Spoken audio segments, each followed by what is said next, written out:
Good afternoon, everybody. Happy Friday afternoon, and welcome to the September 5th, 2025 Planning, Energy, and Environmental Quality Committee. As far as legislators, we have myself, Legislator John and Pillar here, and the two other legislators that are on this committee are excused, Legislators Champion and Mezey. So we have just the three of us today. And so getting right into our agenda, for public comment, I believe we have one blue card. And I know this person is familiar, but I'll go ahead and read it anyway. I agree to a 3-minute time limit. I agree not to raise my voice. I agree not to be lewd, to use lewd, obscene, profane, slanderous, or libelous language or speak in a manner that would tend to incite a breach of the peace. I agree not to speak about county personnel matters. Personnel matters include comments about the job performance of named county employees other than elected officials. After 3 minutes, I agree to leave the microphone and yield the floor. Transferring time to another person is not permitted.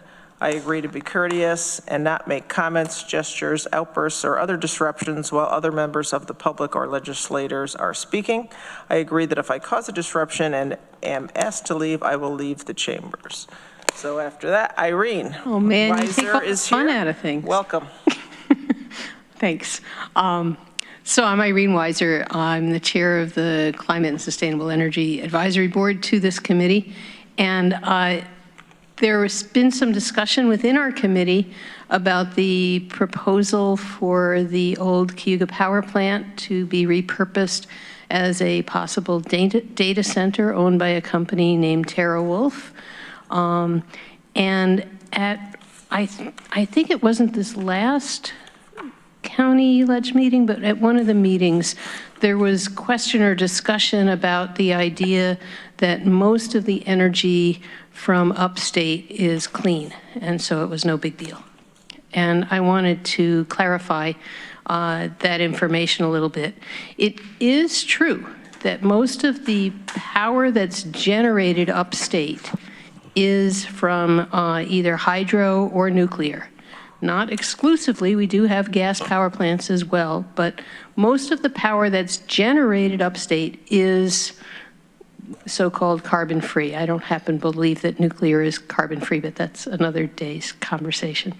But in any case, just because they are locating themselves where there's a saturation of these low carbon emitting power plants doesn't mean that they themselves are getting green power. The only way officially that you get green power is by buying what are called the RECs, the Renewable Energy Certificates, that certify that that's what you've been purchasing. And in fact, and again, I sent something to the case board just this morning. There's some articles. So TerraWolf, which has taken over the Cayuga plant, also took over the Somerset plant, which was also owned by the same Cayuga operating company, holding group, whatever. And that plant has already converted to crypto mining, and now they're doing both crypto mining and data center. And they have been found to be making false statements about the fact that they are using renewable energy because they have not been purchasing the RECs. And so I just wanted to clarify that just to clarify the record and the statement that was made that power up here is no problem because it's all green or mostly green. It's just false. So thanks. Thank you, Irene. And I believe Case Board is going to try and give us a data sheet or some more information on TerraWolf and some information on that because we had asked about that. So thank you for that, Irene. And let's see, next we're going to go into see if there's any changes to the agenda. Does anybody have any proposed changes? Yes. Actually, just to your comment, I don't want to misquote myself here, but the IDA in providing financial assistance to the infrastructure project in the power line made added some restriction on what could be done with the power. And I believe it excluded any kind of crypto mining. So in your research, you may want to get the exact restriction from the IDA. Yeah. Okay, good point, thank you. And just I'll note that we're going to have an executive session at the end of the committee, and that will be, let me get the right wordage, for discussions regarding proposed, pending, or current litigation, and to be more specific, it's litigation strategy and advice of counsel for the NYSEG utility rate case. So we'll have that at the end.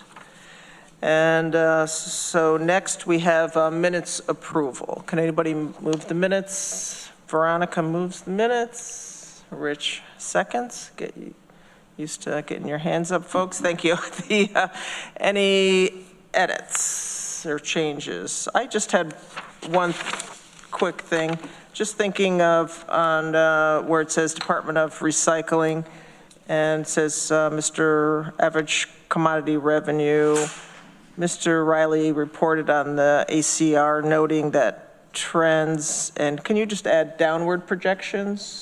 Is that accurate that you were projecting that we were going to have, it was going to go in a downward trend, or am I kind of misquoting you? It's downward, definitely, yeah. Okay, thank you. That'll just give a little more context if somebody's looking at that. Thank you, Taylor. To our minutes. Right, it didn't sound as gloomy as when I read them. Okay, so all those in favor of the minutes, that passes unanimously. Thank you, everybody. And then we have one appointment, advisory board appointment, and that is to the EMC, the Environmental Management Council, Ace Dufresne, and this is the student representative. Term expiring September 1st, 2026. Would someone like to move that? Rich move, Veronica second. And if we need to go into executive session to talk about that, I see no. Okay, all those in favor? All right, that passes unanimously. Thanks, Ace, and welcome. Give you that back. Use it. And next, we have the county administrator's report, and we have Norma Jane from our deputy county administrator zooming in. Norma, do you have any updates for us today? Hi, Annie. No, I don't really have any updates for this committee today. Okay, great. Thank you. Welcome. And so moving right along, we have the Department of Recycling Materials Management. We have Leo and Kat here today.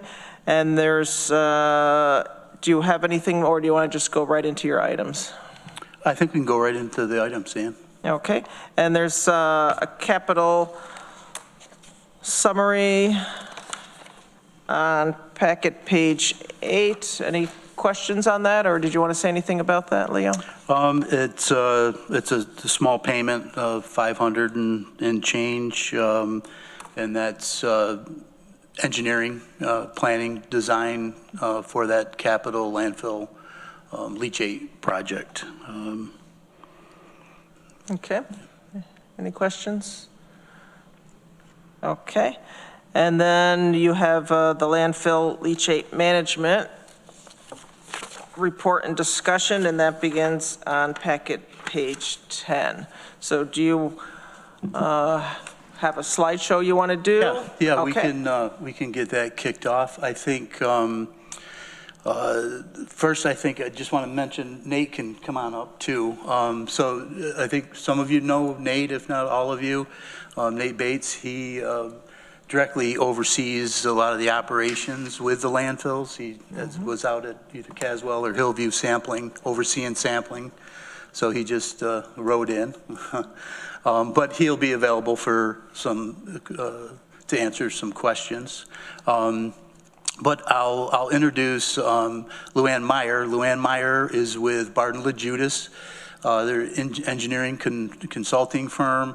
Bartonella Judas has worked with our department for probably upwards of 30 years. I don't know that exact date, but I know it's probably 25 plus. And they help us with oversight and staying in compliance with permit conditions, post-closure conditions at both closed landfills, Hillview and Caswell. She does have, so we worked with Luann to put a slideshow together. There's probably a lot of information on those slides. Luann's going to hit the high points, but we thought it may be favorable to have, more information on there just in case you're interested in the additional information. Go ahead, Luann. Okay. All right, and I'm going to share from my computer, right? Just making sure. First, or? Okay, great. Yes. Perfect. Let me get. Pardon me, Luann. We have somebody that already has a question. You can go ahead and load your slides. I had, this is my first year on the committee, so SBR, BOD, BOD5, and TSS. What are they? Yeah. All right. So BOD, and I'm not a chemistry major by any means, but BOD is biological chemical demand, or biological demand, oxygen demand, I should say. BOD, biological oxygen demand. Total dissolved solids is one of them, TDS. They analyze, so there's a lot of analysis that gets done at these landfills, hundreds, if not thousands, of constituents get sampled for different things. And they give you different indicators on are the level of organics, or level of silt or turbidity that might be in the sample. And leachate has a lot of things in it, to be fair. So all in, they all have can have an effect on understanding the quality of the material and where it goes, how it's treated, that type of thing. So TSS is total dissolved solids? Yep, that's total suspended solids. And then SBR? SBR, let me think if I know what that one is. There's so many acronyms, I can get back to you on that one, SBR. It's not coming off the top of my head right now. Okay, thank you. Yeah, you're welcome. All right, so let me get this slide up. Actually, let me do it this way first. Share my screen.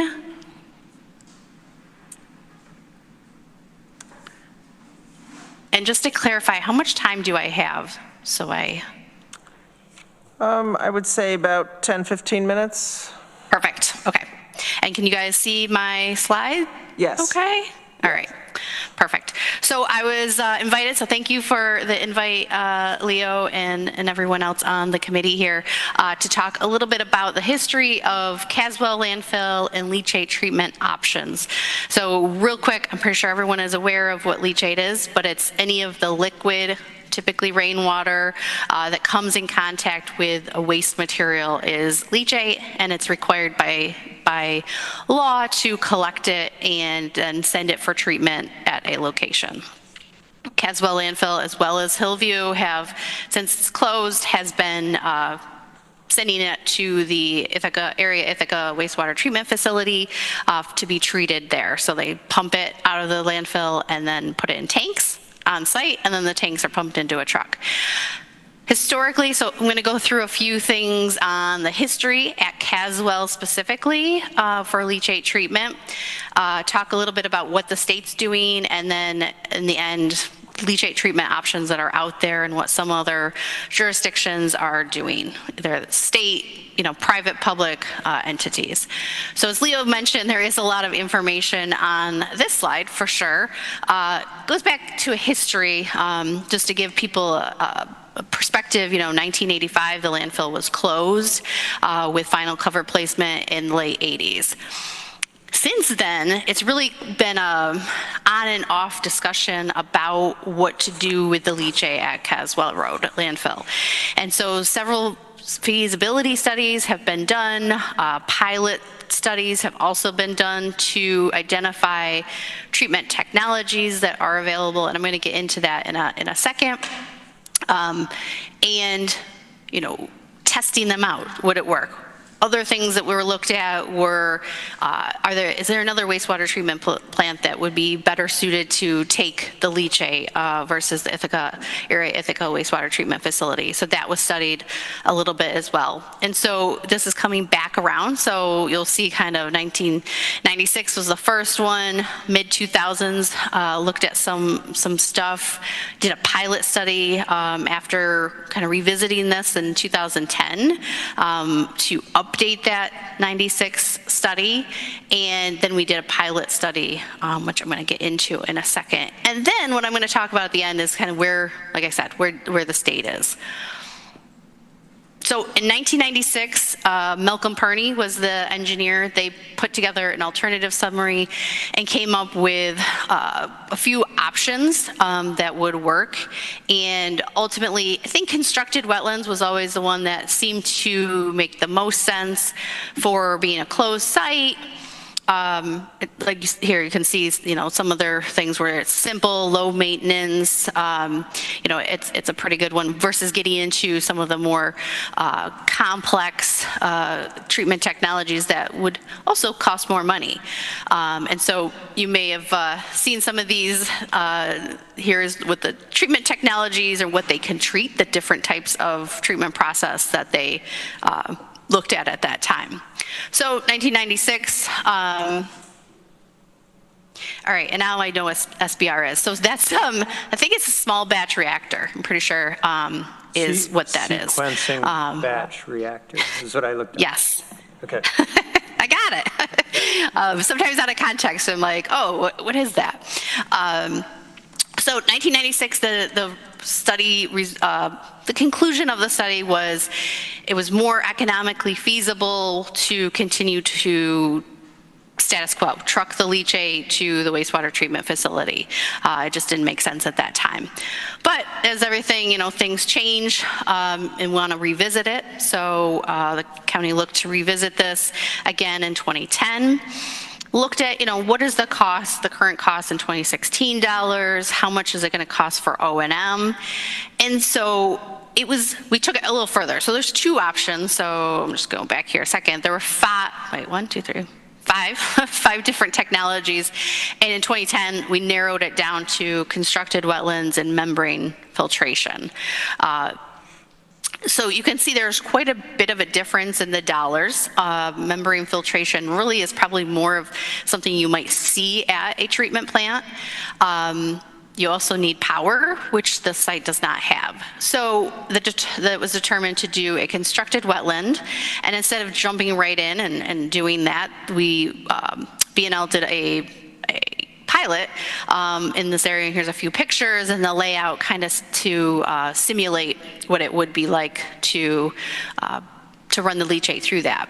And what we want to make sure is not all leachate is equal. And so would this work? Would there be issues with any constituents that would be a problem? So results of that study were that it could not, the constructed wetland could not handle total dissolved solids or sodium. And again, economics didn't work. It was still, at that time, cheaper to truck and do, the typical O&M that what Nate does today, of managing the tanks, ensuring that they're working properly, inspecting them, and then on a, as needed basis, they're pumped out and the leachate's taken to the treatment plant. So that was what was determined in 2010. I shouldn't say that. 2016 was the pilot study, so it was determined in 2016 to do that.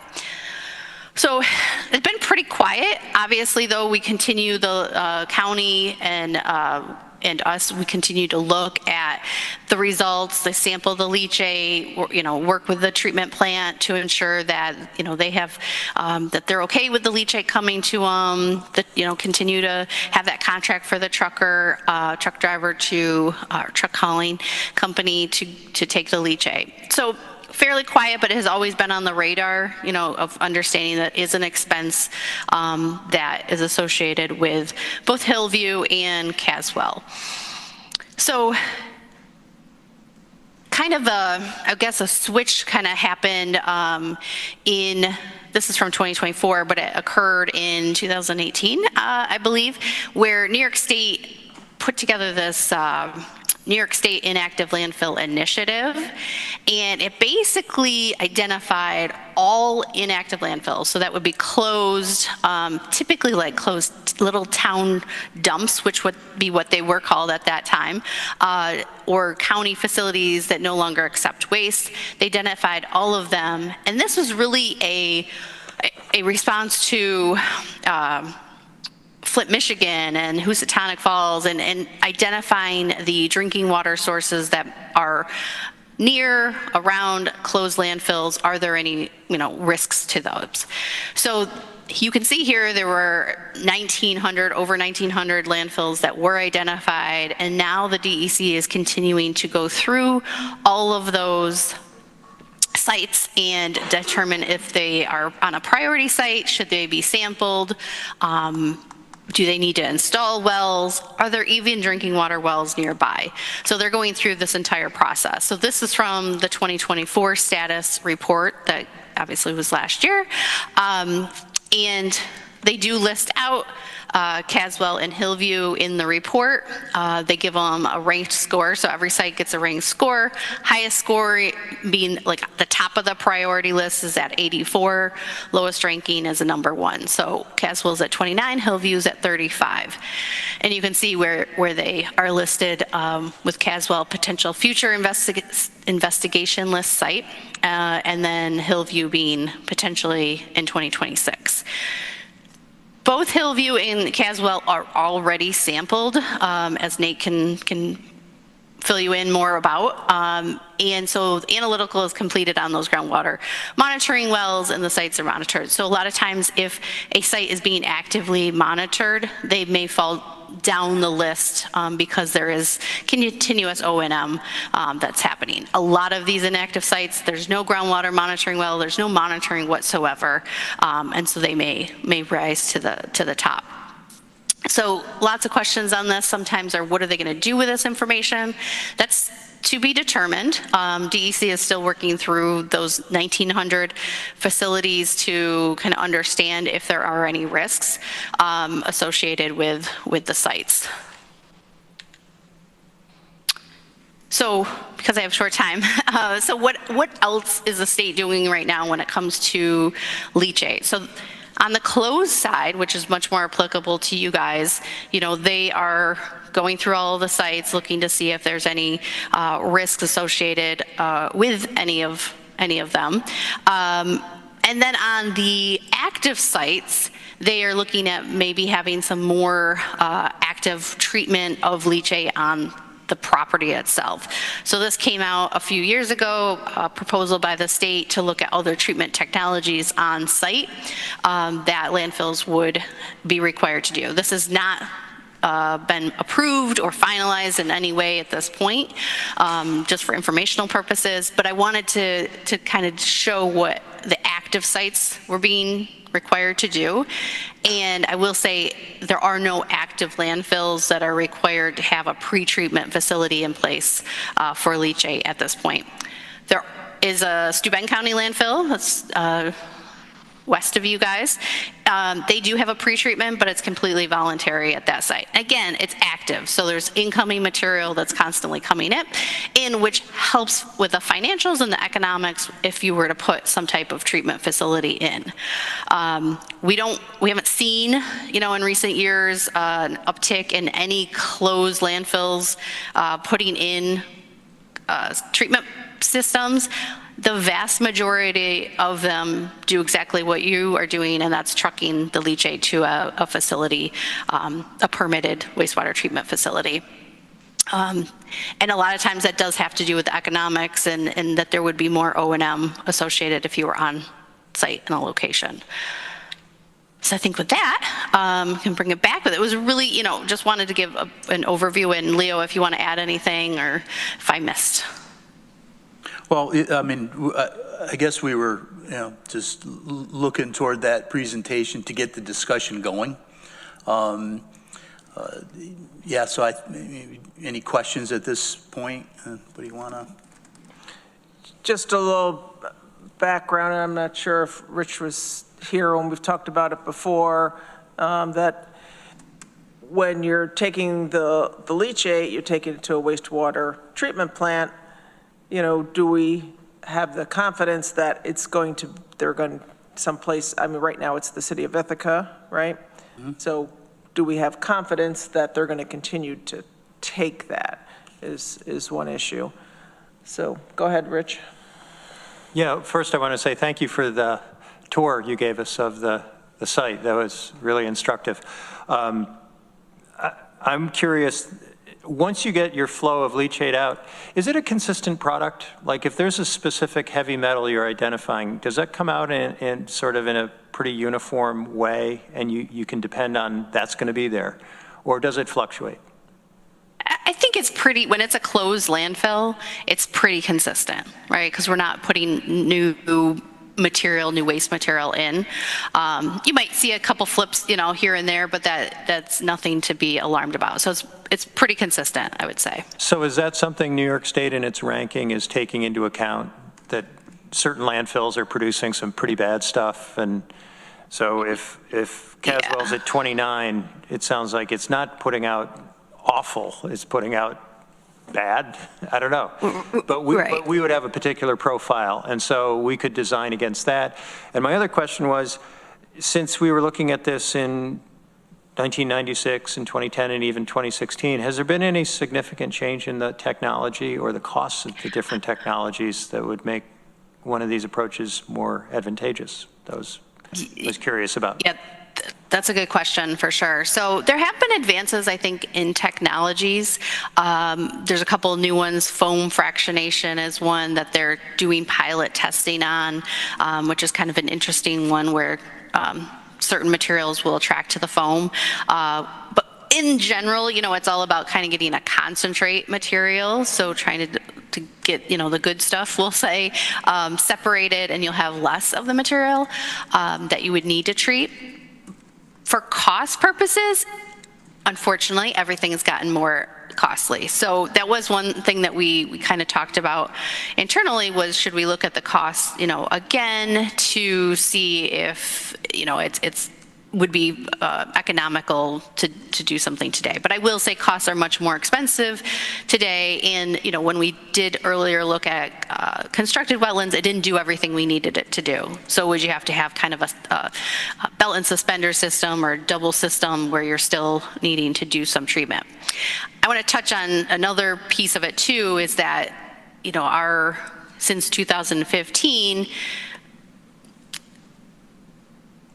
I guess I'll say the state has become more strict on some of the effluent criteria. So we were looking at what that criteria to discharge into a constructed wetland or out of a constructed wetland was in 2015. It could be different today. So we may not even meet, requirements of today. With that said, I also wanted to touch on the concept of the treatment system or the plants, wastewater treatment facilities. Obviously, they're also being regulated by the state for their effluent.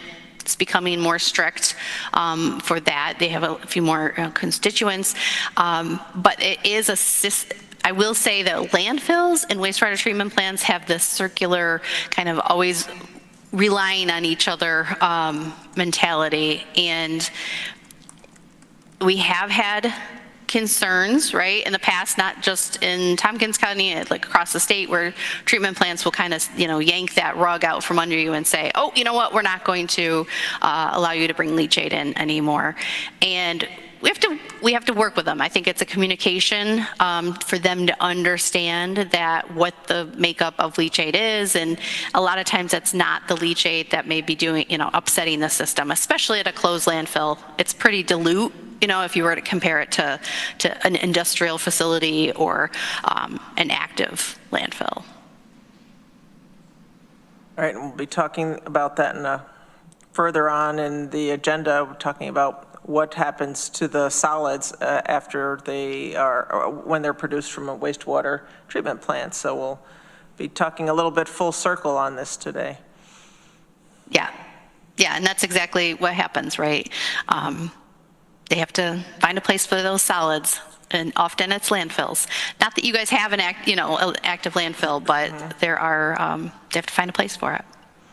Is there any more questions? I have one, but I can wait. I have so many. I saw this is focused on the Caswell Road landfill. I should know this, but can someone remind me what the difference between Caswell and Hillview is? Like, they're two landfills in two places, but qualitatively, what's happening at each of them? I know Caswell produces a lot more leachate. There's a lot more activity with volumes, I believe, at Caswell. Hillview has a larger leachate tank, so there's a lot less hauls that come out of that landfill.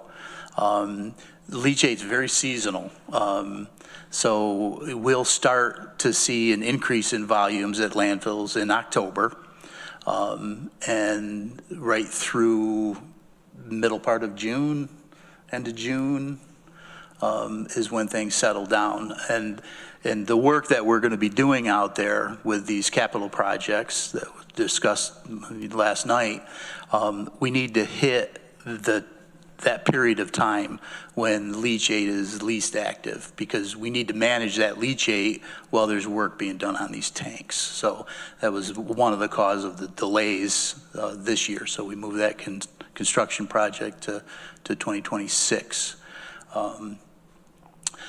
As far as, I mean, I don't think there's much difference in the two landfills. Are you aware of anything that differs from one to the other? Just generally that Caswell was operated earlier, closed earlier. Hillview operations then moved to Hillview. Hillview started as a private landfill, and then Tompkins County took over operations there. Caswell has a clay cap. Hillview has a geomembrane over it. Year to date, Caswell has produced 910,000 gallons of leachate. Hillview is at like 182,000. And when did Hillview close? I believe it was 1992. Thanks. Go ahead. I forgot my other questions. So Caswell produces a lot more from those numbers? It does, yeah. Is it because of size? Is it or something else? Why? Anecdotally, we've been told it's the depth of the leachate piping conveyance system. It's a bit shallower than they originally thought it should be, or we've now understand that it should be. So it might be getting more groundwater? Correct. Into it? Yeah. And so are you considering getting a bigger tank at Caswell, since? We have budgeted to replace tanks at one of the locations in 2027. Yeah, so, once we get done with the inspection, the cleaning, the tightness testing at both landfills, we'll determine which one needs to be replaced first. And that's in the capital budget for 2027, sorry. So would you consider getting a larger tanks? Because it sounds like Hillview has a larger tank, so that you're not as pressed for emptying it as often. Is that correct? That will definitely be looked at. Yes. I'm not sure how that specification fits in the existing system that's there, but in theory, yes, that would be ideal. Hillview that's 30,000 gallon? Yep, Caswell has two 8,000 gallon fiberglass tanks, and Hillview has two 30,000 gallon stainless steel tanks. Yeah, so the volume, of course, the tanks fill up quicker. So in those peak seasons, we can be running 7 days a week for 4 or 5 weeks out of Caswell. And there's some concern there, certainly. So that would be a fix to those peak season issues, is a larger tank. But we'll shake that out with the assessment what we got planned. Future-wise, and Luann, you can maybe chime in on this, but we're somewhat idle right now with the unknowns as far as the leachate goes. They'll refer to new contaminants. PFAS it's not a new contaminant, but it's kind of referred to as a new contaminant. So, in the future, that has to be understood as to, how that's going to affect things, how it's going to affect any pre-treatment or issues at a wastewater treatment plant. So to make any changes or to consider on-site pre-treatment, we want to make sure that from a sustainable standpoint, that we're not only accomplishing what we would need to accomplish to address the PFAS issues, but we always have to keep in mind there's probably always going to be another new contaminant. And we want to make sure, that we're prepared to address the next new contaminant, if that makes sense. Anything to chime in on that, Luann? Hopefully I was somewhat clear with that. No, I think that's correct. We're definitely what you said at the beginning is we're in this idle position of really, wanting to understand what the DEC is going to do. We don't want to jump ahead and let's say we put a treatment system in, or and this goes for any site, really, any landfill site.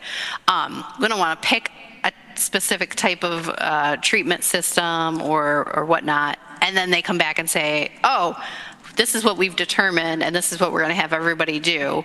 So it's kind of this wait and see. And I would say most closed landfills, that counties have, are in that position right now.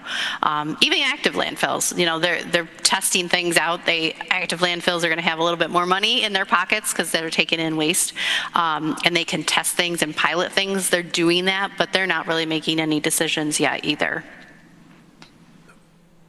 Veronica? Leo, you touched on what I was going to ask, but what sort of testing for contaminants or contents like PFAS or anything else is done just as a matter of course for the landfill leachate? And then also, when it goes to the wastewater treatment plant, does it just get mixed in right at the start with all the other influent, or does something else happen? That might not be exactly your business, but That's mainly why we have Luann here today. I can speak to a little bit of that, but I'm going to let Luann field that. Thanks. Okay. So number one, for the sampling, what's required. So right now, the landfills are not required to sample for PFAS, or at least closed landfills are not required. So really, Caswell and Hillview do it on a voluntary basis. In the regulations, it basically, generally speaking, it says you must sample your landfills for 30 years post-closure, and then you don't have to do anything else. Well, that's not true. It's a forever thing. So they'll continue sampling for these specific analytes that have been set up. They haven't had to do PFAS by law or through the state in that part. Do I see that changing? Yes, probably will change. There's some active landfills that are definitely doing it today. As for once the material goes to the treatment plant, it depends on the treatment plant and what their system is. But my understanding, at least for Ithaca, is that it is getting mixed in right at the head, the front with the other material. They have a location where, other septic waste could come in, it would go at that location into the front. I also know that Ithaca's doing some upgrades to their facility, or they're in process of that, which, we'll say anecdotally, our understanding is that it should help them and the county with the leachate that's coming there, the way that they're going to kind of try to have it trickle in and not be slug is a really terrible word. They don't like that word, but having it all come all at once. They want to be able to trickle it in to their system. So hopefully they answered your question. I can elaborate if you need me to. No, that does answer it, thank you. And one other question, do the landfills produce gaseous output as well, like methane or other stuff that's not liquid or solid? And is there any way to measure or capture that, or does it just? That was looked at, and again, Luann might have something on that. It was looked at, and those landfills had been closed for a good length of time, and it's not producing the volume of methane that would make it worthwhile to capture that for any reason. Yeah, absolutely.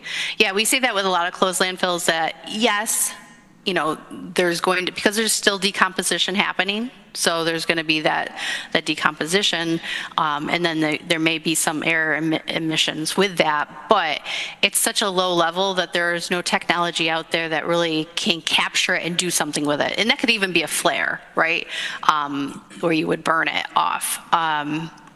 So there is that, I'll say that gap a little bit where there's no technology, and you have to try to find a way to capture it, which is difficult if you don't have the infrastructure built into the system when it starts.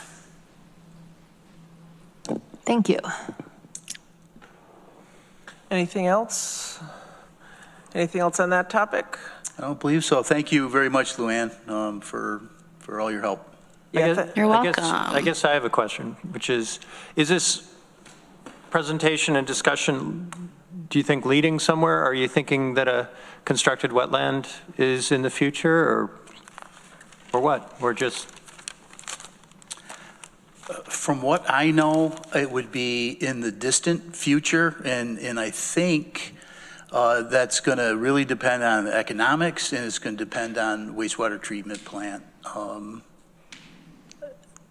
Okay. Yeah. Okay, but not near term. I mean, I don't see it in near term. No, not at all. I think what we wanted to show here today is, for lack of better words, we're keeping a finger on the pulse of technologies and looking at different changes at the landfills, and whether it's through the monitoring or again, new technology. So the finger's on the pulse, and I think that's what we need to do when we say we're somewhat idle with it, but we're not entirely idle. We're keeping our eyes and our ears open. So. Thanks. Veronica? Just one last thing. Nate, I don't know if you want to add anything else, but since you came all this way, is there anything more we should understand? No. I do quarterly inspections out there. This week just happens to be our annual groundwater sampling event. We have a number of wells at both locations, and we do test at residents for both of those sites as well. Well, thanks for coming in, and good to see you, Nate. Hadn't seen you in a while. Thank you. Let's see. So next from your department, we have the environmental product procurement topic and annual report. Well, we're referring to the annual report, and that's on packet page 16. And we also have Drew here from finance. And anybody else that be speaking to this? I can kick us off with speaking to it, great. kind of share an overview, and then we've got a couple folks in the room who are available if questions pop up, if that sounds good. Thanks, Kat. Yeah, thank you. So EPP, Environmentally Preferable Products Team. I want to also acknowledge that we've got Ren Kingsley from our office. She's an assistant recycling specialist who is on that team and helping kind of move things forward and continue the momentum. She will be doing, keeping that momentum going while I'm off on leave for a couple months, or for a month or two. And the team itself includes representation from administration, facilities, ITS, planning and sustainability, as well as from purchasing. And I just thought that it would be helpful to share a little bit about the background or the context of the team, which is that the directive is stated for this team in the procurement policy 0607. And the team is tasked with developing, maintaining, and communicating sustainable procurement tools and resources for departmental use, developing language requiring the procurement and documented use of environmentally preferable products whenever possible, remaining up to date on trends related to EPP products and services, promoting EPPs through ongoing communication, and submitting an annual report to the county administrator and legislature. So that's what you have attached in that 2024 annual report. Our department does coordinate the team, and I wanted to share just a couple highlights from what was shared in the report. In 2024, we saw outreach and engagement to support the use of the surplus equipment and supplies policy and promotion of moving materials, so taking reused materials or materials that are no longer wanted by a particular department, offering that up to other departments so that we can be both, reusing materials before they're going out. Promotion of an EPP video that was created in recent years. Work was also underway to put new resources on the county's intranet for departments to access. If you look at the category of office supplies, we track year over year kind of the percentage of products that would be categorized as having some sort of green attribute. So you can see that collectively between Staples, Amazon, and WB Mason, about 26, almost 27% of purchases by dollar value in 2024 had some element of a green attribute for it. I also want to highlight and give kudos to facilities for their dedication towards EPP and cleaning products. 100% of purchases last year were for EPPs, and they've really taken that ball and run with it and focused on making sure that the products are as green as possible. I do want to note in acknowledging that they're down to just a couple products that they buy that they don't have an alternative for. So I believe, they're on track in 2025 to hit that same mark, but it wouldn't surprise me if we saw a year in the future where, there is a percentage of the products that facilities, the cleaning area is purchasing that might not be 100% EPP. And that's just due to the fact that there's a couple products left that they don't have alternatives for yet. Green building construction and renovation policy was adopted in 2024, and that'll impact future projects, which would include considerations for green purchasing in that investment. And then we've got water bottles have been a recent focus. So I did want to note that in 2025, the bottle refill station here in this building saved almost 10,000 bottles alone, which I think is, that's pretty significant to see a bottle refill station and be able to track how much reuse is happening through that. So that's really exciting. Can I just interrupt you there? So bottle fill stations in buildings? Yes, so in this building on the way in downstairs, There's one bottle refill station, and that's the one. So are you saying 10,000 bottles were saved through that station alone? If you had bought bottle, okay. Mm-hmm. Yeah. Wow. Through the Green Fleet program, 7 electrified vehicles were added to the fleet, along with 3 grid-independent charging stations. Almost 10,000 pounds of electronic equipment was recycled through a contract managed by ITS, and they've also been working on energy efficiency, especially with a focus on the data center. And lastly, the county is a part of the Green New York Communities program and attended a virtual statewide networking meetings to understand kind of where that program is going and see what challenges are being faced and work towards that. So that kind of covers 2024. In 2025, we're working towards continuing to highlight the surplus equipment and supplies policy. And we've seen a lot of traction with that, especially with the recent moves in different departments, working with purchasing and some other areas, facilities as well, kind of trying to source used furniture prior to outfitting with anything that wouldn't be secondhand. Looking at, as I mentioned, the cleaning supplies, we anticipate another year of pretty close to 100% green purchases. Green Fleet is focusing on specs to include a preference for high efficiency energy vehicles or high mileage gas diesel vehicles when necessary. and has also been looking at other green attributes in products such as soy tires as one example. And then we're continuing our involvement with the Green Purchasing Program through New York State to continue to also look ahead towards education and outreach. And I think before I open it up for discussion, the one thing I'll mention is that, you know, one of the things we're seeing as a challenge is just due to the staffing capacity and the decentralized nature of purchasing in the county. It can be challenging for this team and for general across the board to ensure that we're monitoring and kind of seeing how our green attributes or EPP attributes being applied across to departments. One of the things that the team in our department is looking at is testing out a system internally in our department to say, okay, how are we going to support our staff in identifying, does this have a green spec?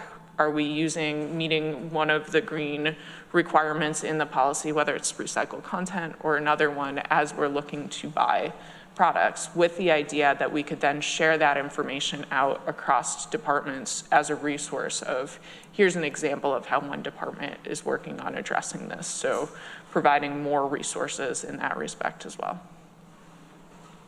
Thank you. And Drew, did you have anything to add as far as from finance, or you're just here for questions? Really here for questions, but I will just echo that I think Kat and her group has really taken the charge on this, and we're supporting as much as we can through it. We have, we have regular meetings with WB Mason, Staples, and even Amazon. We've linked up with them to what we've done recently in the last year or so is really push the green products to the top of a search for our staff. So we have one Amazon Prime account that all staff purchase through. And so if you go in there and say, look for black pens, it's gonna push now any environmentally sourced products to the top of that list, which is kind of neat that they can do that. And it's really neat.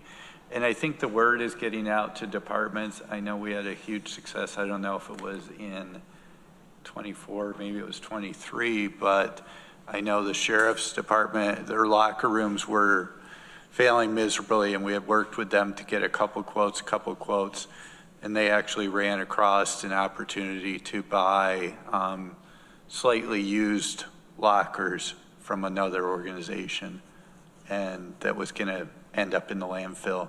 So by that, it both saved the county money and it saved the landfill from experiencing, 2 locker rooms going in there. Great. Any questions from legislators? Go ahead. I don't have a question.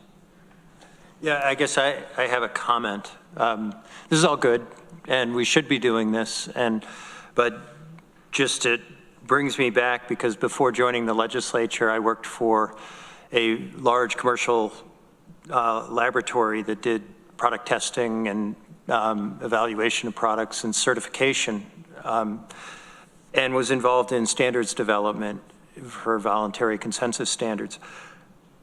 And we looked at trying to enter the green market to provide certification services, and at that time determined that it was just too chaotic, that really what you want to do is to drive consensus standards that say, this product, there is a standard you evaluate a laptop computer to for its electrical properties, for its electrical interference and compatibility, all of the things that make this a safe product to use. Those, I counted 17 different standards here. That consolidation and consensus process just doesn't appear to have occurred at all. And you look at these standards, and I'm sure they're all looking at different aspects of what is an environmentally safe or sustainable thing that they're evaluating. But it makes it really hard for us as consumers to really do this with any confidence that we're achieving the goal that we really want to, and that's disappointing. Nothing we can do about it, and I think we should continue our environmental procurement policy as we are, but we also if we have any chance to advocate, we should be looking for a drive for consensus standards here. You make a really good point just about the fact that there is so much variety in the marketplace. And even I think in our Amazon in the reporting, you can see that we actually sift through and look and say, well, is this a standard that we feel meets what we would say as an EPP criteria? But that's definitely a challenge. And then if you think about the number of staff who might be involved in purchasing, doing the education and outreach around that, I think there are a lot of challenges with that. There are some that are very strong, kind of clear criteria. And then I think that's the other piece, is that Green New York purchasing program is really beneficial in that respect, because they're developing bid specs. Sometimes they have, they can point us towards contracts that might already have language in it around this of what are the standards we're looking to meet. And I think those types of tools, as they continue to be built out, could be really valuable in addition to what you're saying about just kind of working towards a singular one. I mean, certainly we didn't enter this area because we didn't want to attach our reputation as a business to what could be construed as greenwashing. And until you get the big players like Intertech, where I was, or Underwriters Laboratories, doing rigorous evaluations of these products and a consistent label, you don't get there. But if it's happening at the state level, maybe that's the driver. Interesting. Thanks. Veronica? Just also a comment, thanks for this update. And I've been browsing the EPP page on the intranet while looking at this, and it's very cool. I guess one thing, a couple of the links, I did see a link to green purchasing instructions that seems to be broken, so I'd be curious to read that. Although I do want everyone to know that instead of just putting up a 404, it gives you a little icon of a crashed paper airplane or an ice cream cone that's fallen on the ground, or so very cute. And then I think the surplus equipment and supplies list, that work, because I think that's a great idea. Maybe it looks easy to use in one of those, oh, why don't we do that before? But of course it's like, there's maybe not some other great way to tell the whole county, hey, I have a desk that we're not using, does anyone need it? There's a really nice desk on there right now.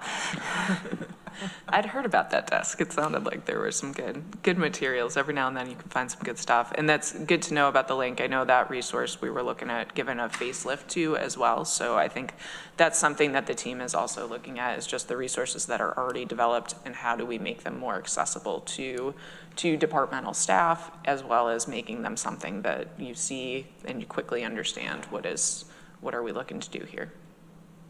Thank you. Drew? I think the only thing I'd add is we just had a recent meeting with us, and we acknowledged that a future challenge, and we have no idea when we can do it, is how do we educate each of our employees as individuals? So, we can't really dictate what an employee brings in. So if an employee brings in a 6-pack of water bottles every day to drink, and they end up in our recycling bins, that's tougher to say, hey, we can't dictate what an employee does, but we can educate an employee of what is the impact of that and what are the options and how can we encourage you to do that. So that's a good point. I know, I don't know if that's something you've discussed before, but I was going to bring up later, where Haley Delisle from our planning department, where they had a lunch and learn regarding alternative or environmentally friendly transportation, carpooling. So they had this for employees the other day. And so I don't know if that's, we're not mandating that, that employees are going to carpool or get electric vehicles, but can we introduce them to all the programs that are available? Is there something else that we can do to help them, whether it's education or with the facilities, like having refillable water bottle stations? Or is there something else that we can do? So maybe that's something that have you guys thought about that in this group? I'm not sure that's been one of the topics, but I think it's a great idea. Next level. Yeah, I think the Lunch and Learn is an excellent way to kind of communicate out. We have that EPP video, which I understand is going to be folded back into annual training so people understand kind of these are the criteria. We also, our department works with waste reduction reps in every county department, and they're kind of the person on the ground who provides feedback. How are things going with your recycling program? Do you have any concerns, or does your department have any questions? Are you seeing things that shouldn't be in the recycling bin? Because we understand that sometimes there's challenges or questions. And so I think working through those waste reduction reps is also a way to gather feedback of maybe what specific challenges are being faced in different areas, as another opportunity in addition to like a Lunch and Learn. Right. And so Amanda Champion isn't here today, so I'm going to ask this question for her. I think you know what it is. I think most people know what it is. So for the single-use plastic policy that we have, that the county is not going to buy single-use plastics like water bottles and stuff like that.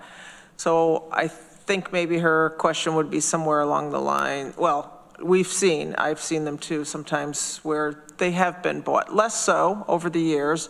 So from the finance department and somebody comes in and says, hey, I want reimbursement for these cases of water, bottles of water, what happens?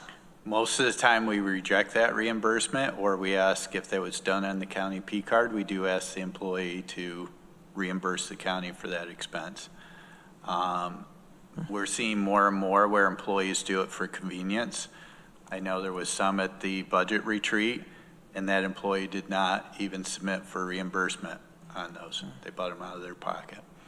So a lot of times it's, oh, I shouldn't do that, but this is, you know, I think most of the county staff is just trying to get things done, and a lot of times it's last minute, so they'll go and buy the most convenient thing. So then I think that's where we started the conversation of how do we educate them, of even though you're going to the store and you're looking for the most convenient thing, what are the options when you get there?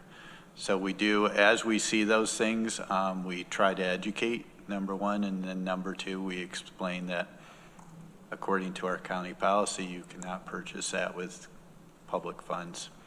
So I know Martha Robertson was very adamant on plastic silverware. She had a couple conversations directly with me, and she wanted to be sure not a county penny was spent on plastic silverware. So then that expanded to the single-use beverage containers. And I think, is it single-use beverage or single-use water?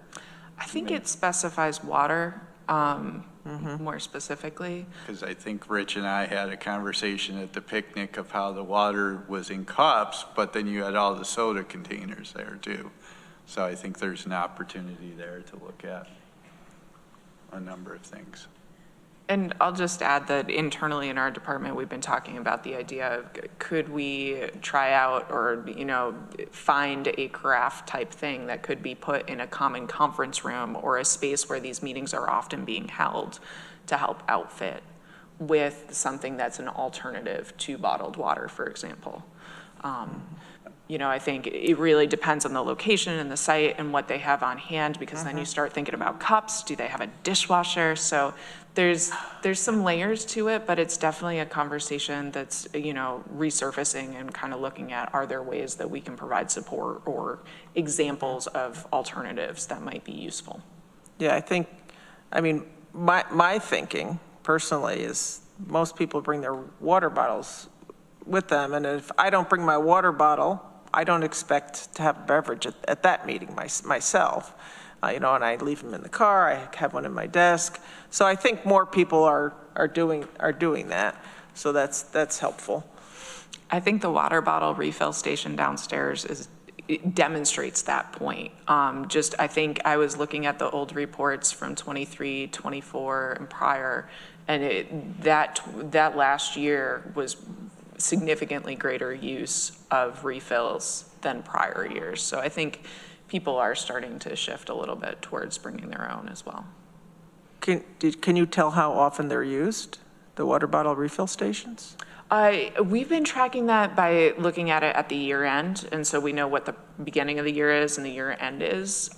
If it was something that was of interest, I'm sure we could work with folks to kind of get those numbers. It's actually printed, like there's a display right on the station itself that tells you how many bottles have been used. Okay, I used the one up here, so I don't use the one down there. So it's, oh wow, so it tells you the number. Okay, so we have data, cool.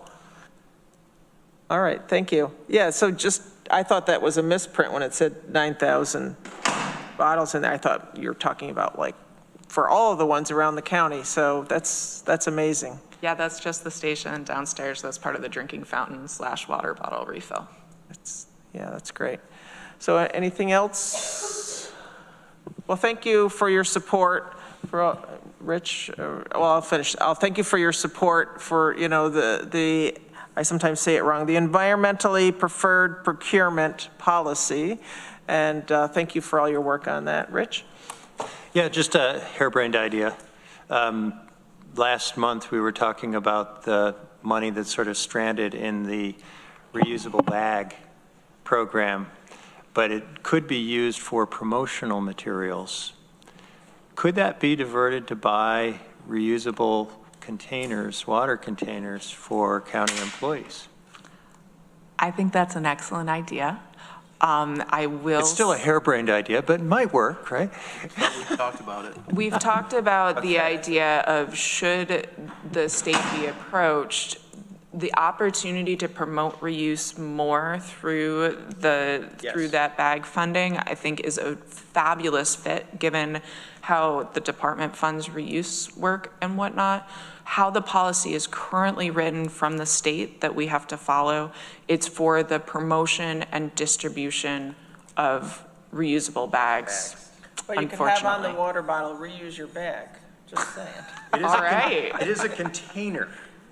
Reuse your bag and It's bag-like. you hook a carabiner to the top with your bag. Bring your bottle, reuse your bag. It could be It's promotional promotional. material. Yep. I think that's a very interesting idea. Thanks for thinking outside the bag, Rich. Yeah. All right, thank you. Anything else from your department? I think that's plenty. That's a lot. Thank you. Okay, thank you so much.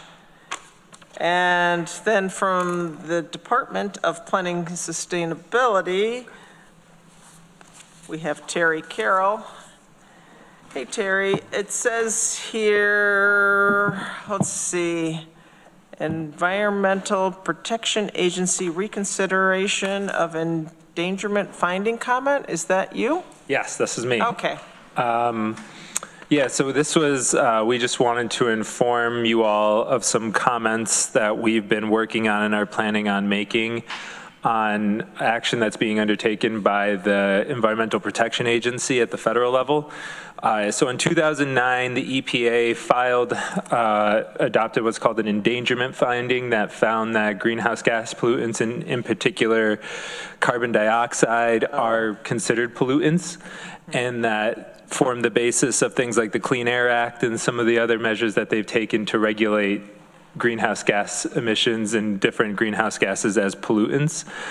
It forms the basis for, especially for a lot of the transportation-based regulations that they've been able to enact over the last, 15 years or so. But unfortunately, it was announced earlier this year that under Administrator Zeldin, the EPA is reconsidering that 2009 endangerment finding. And right now there's an open process to submit comments, whether you are in favor or opposed to that. And we felt it was our obligation as a community that's leading efforts to reduce greenhouse gas emissions to submit comments to ask the EPA to please reconsider that reconsideration and to please keep that rule in effect, that endangerment finding in effect, so that it can continue to prop up a lot of the regulations that have been put into place and hopefully lead to even further regulations in the future. So the basis for our comments right now is at first, laying out the scientific consensus that exists around greenhouse gas emissions and their contribution to anthropogenic global warming, climate change. From there, we go into a little bit of a discussion of the impact impacts that are already being seen in Tompkins County and our region, including increased instances of flooding. We tie in the FEMA flood map updates. We talk about they're already seeing more instances of not only flooding but drought, and as well as extreme heat days. And then finally, towards the end, we talk about the efforts that we've been making as a county over the last 15 years, 16 years to try and combat climate change, and that this is a critical moment, and we would like to see more work done, not less. So that's the basis of our comments. We're hoping to submit these by the deadline of September 22nd. We'll be submitting them either under the auspices of Katie as the Commissioner of Planning and Sustainability, or from the County Administrator. We're still determining that, but we wanted to notify you all that that's something that we've undertaken. Thank you. Any questions? Makes sense. All right. And so we'll see you in a little while. Again. And let's see. So next we are up to the topic of protecting Tompkins County farmland, food, and drinking water from contaminated sewage sludge. Is that, we have Claire Walsh-Winsler here, who is the Director of Food, Agricultural, and Land Use and Environmental Advocates, New York. Hey, Claire, good to see you. Yeah, take a seat. Are you hooked up to the Wi-Fi? I am. Is the easiest way for me to share slides to join the Zoom room? Okay, perfect. Thanks so much for having me today. You're welcome. And we also have here for the discussion. Well, you go ahead and hook up. Well, we have Kate Darfler attending remotely. Kate is the chair of the Environmental Management Council. Did I get that right? Yes, you did. Did I say that one right? And Crystal, do you want to come up to the table? We have Crystal Buck here too, who is our farmland protection educator from Cornell Cooperative Extension, and I believe Claire did a presentation for the Agricultural and Farmland Protection Board last week. And so Crystal at some point can fill us in on how that went, and because we want to make sure we get as many people at the table as we discuss this. So welcome, Claire. And just before you go too far, Claire, please speak into the microphone like about 4 inches. 4 or 6 inches away. Okay. Even though we can hear you in the room without using it over the Zoom, it really needs the microphone. Thanks. Sounds good. I also just wanted to add, because I was here for the earlier conversation around effluent and PFAS too, that there is a bill at the state level which would require new speedies permits to test for PFAS as a part of the effluent. So if it's helpful, just that's upcoming. Not that it has to do with sewage sludge, but because I was here for the other landfill, PFAS, and sewage conversation. Would that be, do you know if that's for closed landfills also? I believe closed landfills wouldn't be considered active speedies permits. So the way I read the legislation was that the closed landfills in Tompkins County wouldn't be required to, but active ones? Yeah, but active and new speedies permits. Okay, thank you. Yeah, of course. So thank you so much for having me, everyone, today. I think my slides are going. Great. So my name is Claire Walsh-Winsler. I live in Ithaca in Fall Creek, and so I'm excited to talk to you all today as a resident and a local. I work for a group called Environmental Advocates New York. We're a statewide environmental nonprofit, and we work in advocacy everywhere from the local level to some federal work, but mostly in Albany. And I became involved in this campaign and this issue around PFAS and sewage sludge a couple years ago, when we started to really discover the true extent of contamination within these solids. And I have some slides today, but I also am happy to make this as much of a conversation as possible, happy to answer as many questions as you all have. So we'll go to the slides. And Claire, I'm just going to interject here too. We also have Maury Josephson, our county attorney here, because that was one of the things that we talked about is, would the county entertain, passing a local law? Yeah, absolutely. So I know everyone here are real experts in PFAS and sewage, but just to set the scene a little bit with what these solids are, sometimes they're called sewage sludge fertilizers, sometimes they're called biosolids, but when sewage goes to the wastewater treatment facility level, the sewage is dewatered. That water goes on to be treated and become effluent, and the solids, in whatever form they are in this larger category of biosolids. So for decades, we have been trying to figure out the right thing to do with these things. Before 1989, we used to dump them into the ocean. They made that illegal in 1989, and so then they were looking for better things to do with them. They went on to incinerate them, to landfill them, and a couple decades ago, they decided that this would be a really good fertilizer and crop amendment. And it's rich in nitrogen and phosphorus because it is part human feces and part industrial feces. It is high in those components, but unfortunately, because of the way our sewage systems work, they also contain industrial waste. And so everything from industrial solvents and microplastics to forever PFAS chemicals, there's a large degree of chemical contamination of these products as well that, given the way our infrastructure is, really can't be separated because that wastewater goes into these same streams. So we at Environmental Advocates, along with a large coalition of farmers, of agricultural groups, of public health advocates across the state, have been working on legislation and working with local leaders to try and better regulate and limit the land application of these biosolids. There are the slides. So we know in the last couple of years, there's been a lot of publicity around the presence of forever chemicals in these sewage sludge products. But the way PFAS chemicals work is that they don't stay in the product, they travel through the ecosystem. So when sewage sludge fertilizers are applied to land, they get into the soil, they bioaccumulate in crops. These are often put on feed crops for cattle and for other ruminants. So PFAS accumulate in the milk, the beef, the chicken, all of these livestock products, and they go into our water as well.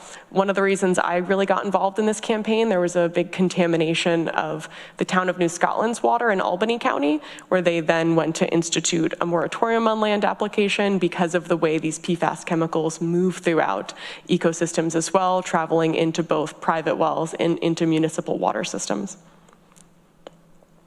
Here are some of the contaminants I already named. We have industrial solvents, we have pharmaceutical drugs. PFAS forever chemicals are one of our biggest, chemicals of concerns, but these are also already in there, heavy metals and microplastics as well. So here are some details. There's two types of sludge. There's Class A and Class B.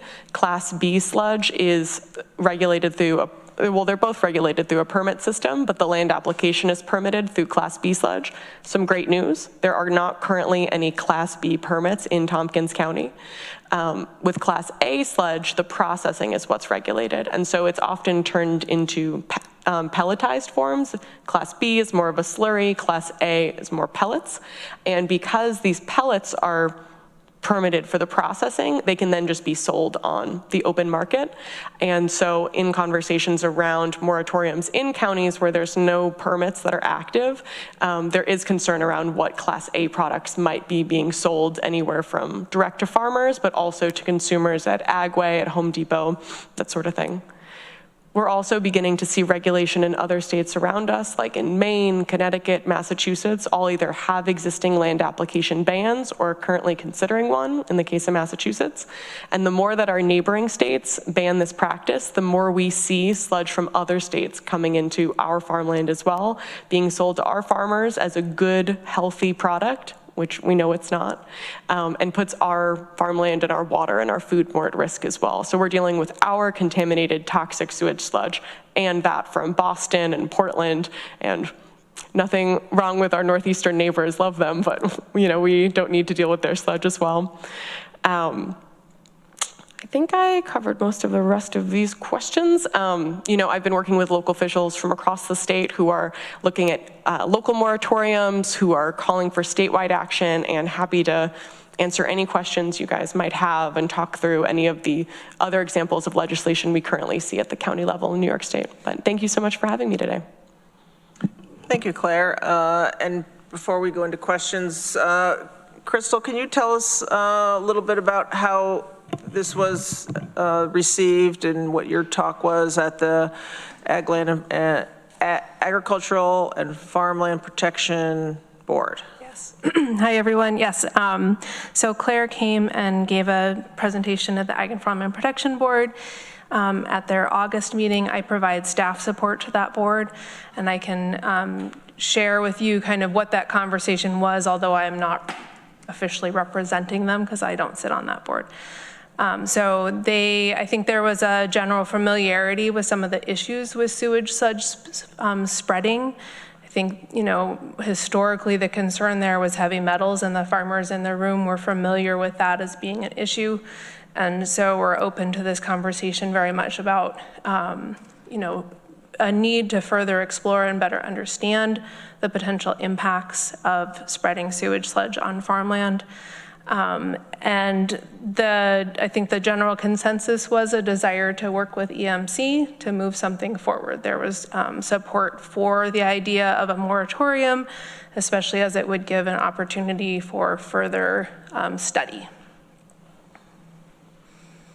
And since you mentioned EMC, Kate, did you want to chime in with anything at this point, or feel free to chime in as we're having this discussion?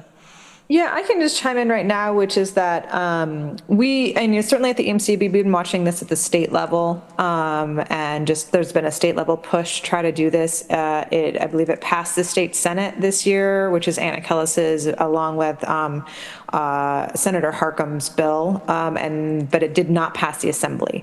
And so looking for community support to show interest in this issue, I think will then also give our representative, more backing to go and fight for this again in the next legislative session. So part of it is that aspect of it, and part of it is EMC is also becoming more aware of just the PFAS chemical issue and just wanting to start trying to see it being addressed. What was clear to me when we met, and Annie was there in some of the with the first conversation, was that we didn't want to do this alone. We wanted to do this in conjunction with the ag and farmers. And so that is why we started talking about how can we bring the various boards that advise the legislature together in a consensus on what would be something that we would recommend forward. So that's what I've got. I know, actually, I guess Claire is coming to speak to our EMC next week. So the whole EMC has not heard this presentation yet. So she's coming to our meeting next week to present.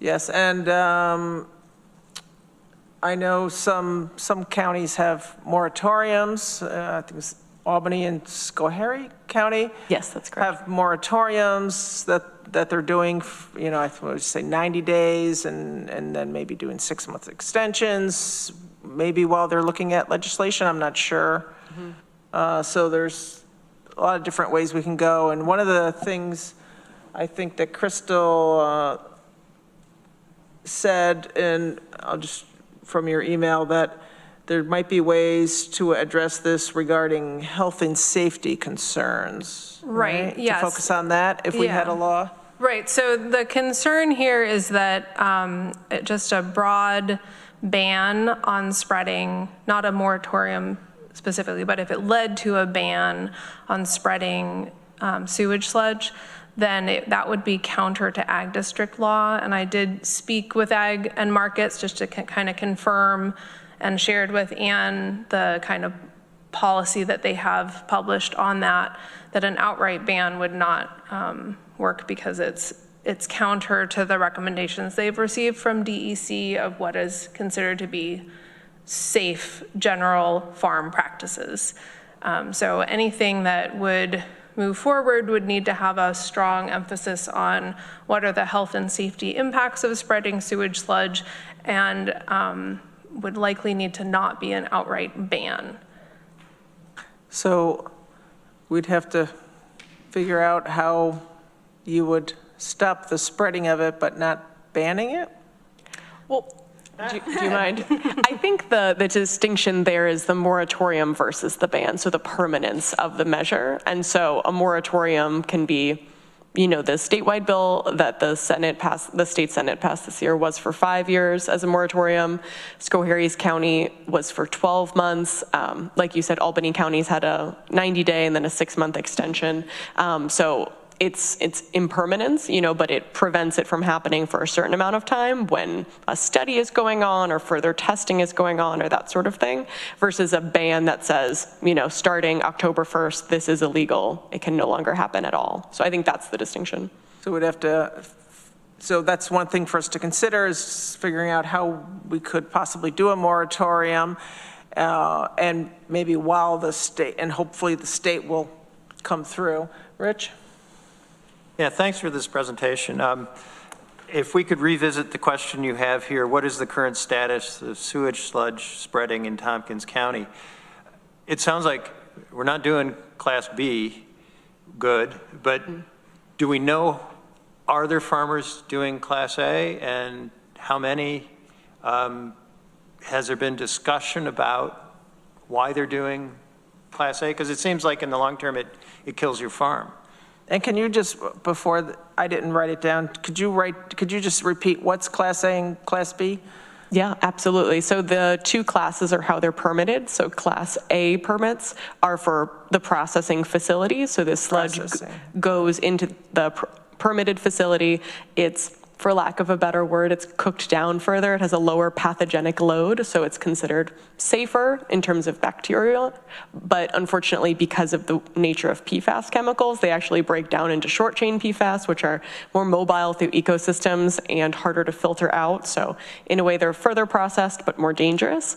And so then those products are then able to be sold. Those are the ones we get from other states as well. Very quote unquote high quality Class A products can be sold direct to consumers in bagged products at Home Depot or Agway. And Class B products, it's when the sludge is, the land application itself is permitted, so there's much more restrictions around how the land spreading happens, how close it can be to waterways, it's less processed, that sort of thing. So to my question, are farmers using sewage sludge? So I would say that we don't fully know on the Class A side, which is not a super satisfactory answer, to be honest with you. But that's the answer, if that's where we're at right now. Yeah, would it make sense to do a survey of the active farmers to ask them? Maybe they'd not be entirely truthful, but we might get some really useful information that would tell us how critical this issue is on an immediate basis. Yeah, I think that's a great idea. And can I ask a follow-up question to Mr. John's question, which is also about, because you said about it that one of the things that I was also interested in is not just about the farmer application of it, because that was definitely something that was worried, but the wholesale of it. It's going to individuals, it's going to golf courses as sold as fertilizer, as just product that you can sprinkle on your lawn. And I think that was something that, at least, maybe Claire, you can talk to that a little bit more.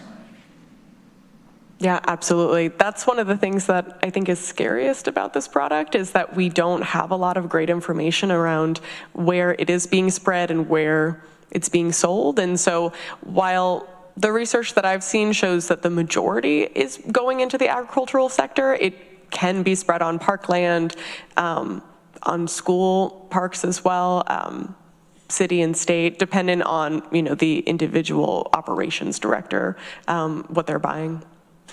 Well, maybe that it'd be hard to do something about the homeowner who puts a small batch of fertilizer in their backyard on a garden, which is a terrible idea. But if they're buying it at some big box store, I don't know how we get at that. But certainly the large volume users of fertilizer, I would think we could identify those categories and do a survey. Yeah, I would love more. We're always calling for more data and more information on this to get a better sense of the problem. And one of the reasons why the statewide bill is a moratorium is in order to get more testing and more information on historical contamination. How hard would it be to generate a list like that of landowners in the county and to conduct a survey? For farms? Well, it sounds like golf courses and perhaps municipalities that have parks that they're fertilizing land. I don't know what the categories are, but it sounds like it's more than farms, but large-scale fertilizer users. I can speak to the farm piece of that, which is that we do conduct surveys every 8 years for each ag district. So we do maintain lists of farmers that we have their contact information for. So they could be asked fairly quickly. Right, yeah. And it seems like it wouldn't be that complicated a survey to ask is, are you using this stuff? And you could identify certain products. Okay. Is that something that someone could do or someone could do at CCE? Yes, I believe that we could do that. Yeah. That'd be great. Thank you. And so. Thanks, Crystal. Just, is anyone else gathering survey data on this that might already have some? Can you get closer to the mic? I'm sorry. Do we know if any other organizations or institutions, maybe Cornell, is gathering survey data on this or has published any survey data on it? I haven't thus far seen any survey information from an institution like Cornell or another organization. I will say that, we're in good conversations with Cornell on this as well, because the research that comes out of the university is so important in Albany especially, and it's something that they've said that they've never publicly supported it since the 1980s. They've been calling for a case for caution for using this sort of product, again, back in the day for heavy metals, but just to note that Cornell has been a part of this conversation as well. Katie, hi. Hi, I'm just listening to the interesting conversation. Introduce yourself. Katie Borgella, Commissioner of Planning and Sustainability. One other way that you might go about getting the information would be to somehow work with the haulers, because it might be a permitted system that the haulers have to register in some way with some entity at the federal or state level, opposed to going to each individual farmer. You might attack it for the data via the haulers. Just an idea. Thank you. Could we get something from Cornell? Kind of advocating for that too. That might be useful too as we're going through this. Verifying that they don't use it too, because they do a lot of agriculture, and then maybe getting a statement from them. Yeah, I will say that in my experience, Cornell is not normally putting out statements on active policy, but I'd be happy to be in touch with the team that I work with there and show the information that they've publicly released and have said around the case for concern and why they don't recommend this, that sort of thing. Yeah, that'd be great. Veronica? First simple question, the state bill that didn't actually pass, does someone have a bill number for that? S5759. Thank you. Can you tell that this bill has been my life for the last year? Love it. 6192 in the Assembly. Okay, thank you. Just showing off now.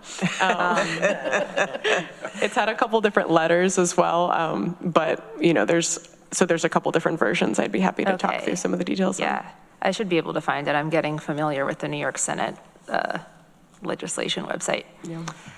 Way more useful than the Assembly's website. Anyway, I assume that when these products are sold in stores, they're not called sewage sludge on the bag. What are they? Contaminated sewage sludge. Full of PFAS. But how might they be marketed, or what? Like, if I were trying to fertilize, I don't have a yard, but if I were buying fertilizer and wandering like Home Depot, what would I have to look to avoid? Yeah, so unfortunately, there isn't really any consistent labeling on this. One ingredient that is derived from sewage sludge is called malorganite. So if you see a fertilizer that says malorganite on it, which is a mouthful, that one does contain biosolids. And something that I try, I do have a yard, and I have a really pitiful garden this year, but I did make an attempt. If you use an organic fertilizer, something cannot be considered organic and use sewage sludge for a fertilizer. One not to continue to be the bearer of bad news, but one deeply concerning thing about this is because these chemicals are forever chemicals, if someone spread sewage sludge 20, 30 years ago, the land continues to be contaminated. And we work with farmers, especially in Maine, where there's been more testing, where they've shut down multi-generational farms that have been in practice because of contamination from this. And I work with a farmer who's now becoming an advocate himself because he bought this land 10 years ago, was farming organically for 10 years. His kids grew up there, selling food to his community, and found out they spread sewage sludge 30 years ago, and it's still deeply contaminated. So this is something that isn't just a problem for us now, it becomes a farmland protection for the future problem and a public health problem potentially for generations, which is one of the reasons we're so concerned about it. Even though it's not on every farm, it's not that common, but for when it is there, it's deeply concerning. Well, that is horrifying and important to know. Thank you.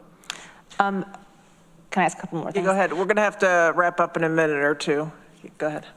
I guess you talked some about what sort of info gathering might be wanted during a potential moratorium on, I'll come back to this question, but I guess, can you speak to more of what information is wanted to be gathered? It seems like surveys of what is actually going on with the application of sewage sludge. And then my second question, I'll ask them both at once, is a moratorium on what exactly, say, did Schoharie and Albany counties pass? Yeah, so their moratoriums were specifically focused on broad land application, which I think that word is really important because then it encompasses the application on farmland, on parkland, golf courses. That's the phrase that's used in statute too at the state level. So land application, I think, is the choice phrase there. In other counties like Schoharie, we see that in order to institute a moratorium, they do some sort of investigation concurrently. And in Schoharie, it was into the public health impacts of sewage sludge spreading, which is a little broad, and that was what was in their local law, but I'm sure there's more details into exactly what that looks like. The EPA put out a draft risk assessment in January focused on this topic and the presence of PFAS and the impact of PFAS and sewage sludge spreading. And so I know some counties have talked about waiting to see the finalization of that risk assessment, see what that goes on to, that sort of research being a part of the moratorium process as well. So I think there's a lot of options, and part of this issue having so many facets, whether it's on farmland protection, on water, on food safety and food system supply. There's a bunch of different areas of concern that could be researched during a moratorium. And the moratoriums are identifying malorganite? Is that what they're targeting, saying you can't use that? I believe it's the larger sewage sludge. Class B? Class B and Class A. The moratoriums in Albany County and Schoharie County are focused on both classes. Both classes. So it'd be the permitted type, the stuff that's bagged at Home Depot, technically. It would cover that entire class. And yeah, I think when I've spoken to Albany County officials, I know they're more focused on this sort of larger purchasing, like you had alluded to, Rich, versus the homeowner who buys the bag. That's not where the fine is going, but someone who purchases 15 tons of this stuff and then it sits on their land and seeps into the groundwater. So is it consensus? We don't have to take a vote because we're not going to pass anything today, but is the consensus of the committee members that are here that we keep looking at this and look at a possible moratorium, it looks like, and we'll discuss this with our attorney and yes, and certainly if we could get more information on, is this a problem that's happening right now in our community? Yeah, that would be really useful information, if it's possible to get it without a huge undertaking. I will say too, just to add, I think it's a benefit, if it's not currently a huge problem here as well, but this can be a protective measure. And I know there's precedent in the 80s for in the towns of Groton and Lansing, and the county supported it as well to stop the importation of sludge from other communities into our community as well. And so there is precedent for this not being as much of a impactful measure in terms of changing the way farming or fertilizing is happening today, but preventing future harm as well. Yeah, thank you very much for coming, Claire, and Crystal for coming too, and Kate and everybody else. So thank you very much. So we are going to shift. We're going to go into executive session. We're going to pause for a second to go into it, but we're going to, if I could see if somebody wants to move for us to go into executive session regarding discussions on proposed pending or current litigation, specifically on the strategy and advice of counsel for the NYSEG utility rate case. Rich moves, Veronica seconds. All in favor of going into executive session? Okay, thank you. We'll just pause a couple minutes and turn off the cameras and stuff. We will not take any motions after we come out. So thanks, everybody.